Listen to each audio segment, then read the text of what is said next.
Hello दोस्तों, स्वागत है आपका आपके अपने YouTube channel honest review by Anju Sagwan पर।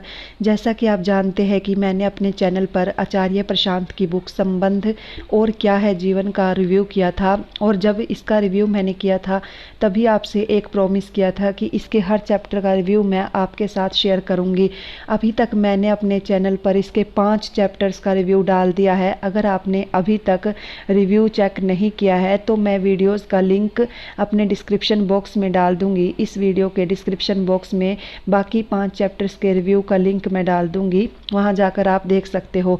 तो आज हम करने जा रहे हैं चैप्टर 6 का रिव्यू, जिसका नाम है प्रेम बेहोशी का संबंध नहीं। पहले हम इस चैप्टर को आपको इसकी समरी सुनाएंगे, उसके बाद मैं इसमें बताऊंगी कि आचार्य प्रशांत ने हमें क्या समझाने की कोशिश की है। तो शुरू करते हैं इस चैप्टर की समरी। किसी प्रश्नकर्ता ने आचार्य प्रशांत से पूछा कि किसी को चाहने से हमारी ज़िंदगी इतनी अस्त व्यस्त क्यों हो जाती है, असर क्यों पड़ता है हमारे जीवन पर, अक्सर नकारात्मक असर ही होता है, क्यों होता है ऐसे। आचार्य प्रशांत ने इसका जवाब दिया, ऐसा इसलिए होता है क्योंकि कोई नहीं है जो तुम्हारी ज़िंदगी में आता जाता है। जो आता जाता है तुम उसको ही ज़िंदगी बना लेते हो। तुम यदि ये कहते कि ज़िंदगी अपनी जगह है, कोई मेहमान की तरह आया और फिर मेहमान की तरह रहकर चला गया, तो कोई अंतर नहीं पड़ता।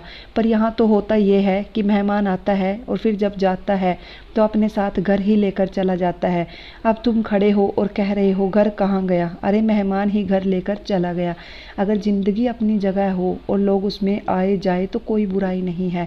आप आइए, आपका स्वागत है। कुछ समय बाद अब आप जा रहे हैं, नमस्कार, विदा।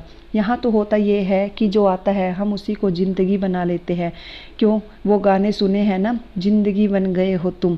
अब जो आदमी ही ज़िंदगी बन गया है तो व्यक्ति जब ज़िंदगी बन गया है तो वो जब भी जाएगा तो वो अपने साथ पूरी ज़िंदगी ले जाएगा। अब ज़िंदगी ही जब चली जाएगी तो आप मुर्दा मुर्दा घूमते रहोगे, क्योंकि ज़िंदगी तो चली गई। अब तुम्हें किसका इंतज़ार है? अब दोबारा एक नई ज़िंदगी का, मतलब फिर से कोई आएगा और तुम उसे अपनी ज़िंदगी बना लोगे। तो इस पर आचार्य प्रशांत ने समझाया कि हमें हमारी ज़िंदगी किसी व्यक्ति को नहीं बनाना है। हमारे ज़िंदगी में अगर कोई आए कोई जाए तो इसमें कोई बुराई नहीं है, लेकिन उसे ज़िंदगी नहीं बना लेना है। ज़िंदगी आंतरिक हो, जीवन अपना है, बाकी पूरा तंत्र चारों ओर पसरा हुआ है। बहुत सारी घटनाएं घट रही है, सब कुछ आ रहा है, स्वीकार है, लेकिन कुछ भी इतना महत्वपूर्ण नहीं है मेरे लिए कि मेरे जाने से मेरे जीवन से ज़्यादा महत्वपूर्ण हो जाए। याद है आज शुरू में ही कहा था कि जानना ही जीना है। अगर होश में रहोगे तो झटके नहीं खाओगे, और होश का मतलब होता है जानना। ये पक्का समझ लो। अच्छा, इसमें भूल मत कर बैठना। मैं जब कह रहा हूँ कि होश में रहोगे तो उससे मेरा ये मतलब नहीं है कि हमेशा सोच विचार में पड़े रहो। होश से मेरा मतलब ये है कि स्पष्ट समझने की काबिलियत रखो। जो बात सीधी है उसे सीधा देख पाओ। तथ्यों से भागो नहीं, डरे डरे नहीं रहो। तथ्यों के पास जाओ, सवाल पूछने से सकुचाओ नहीं। पूछ लो कि हाँ, बात तो आप ठीक कह रहे हो, आप बड़ा प्यार करते हो मुझसे, आप मेरी ज़िंदगी हो, पर थोड़ा ये तो बता दो। पूछ लो, फिर झटके नहीं लगेंगे। देखो, संबंध अगर किसी से बनाना है, प्रेम में भी यदि उतरना है तो बेहोशी का कौन सा प्रेम होता है? दो शराबी है, दोनों का दावा है कि हम प्यार करते हैं एक दूसरे से और दोनों बिल्कुल धुत है।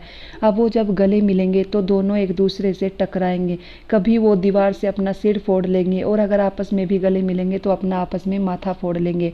हमारा प्रेम ऐसा नहीं होना चाहिए।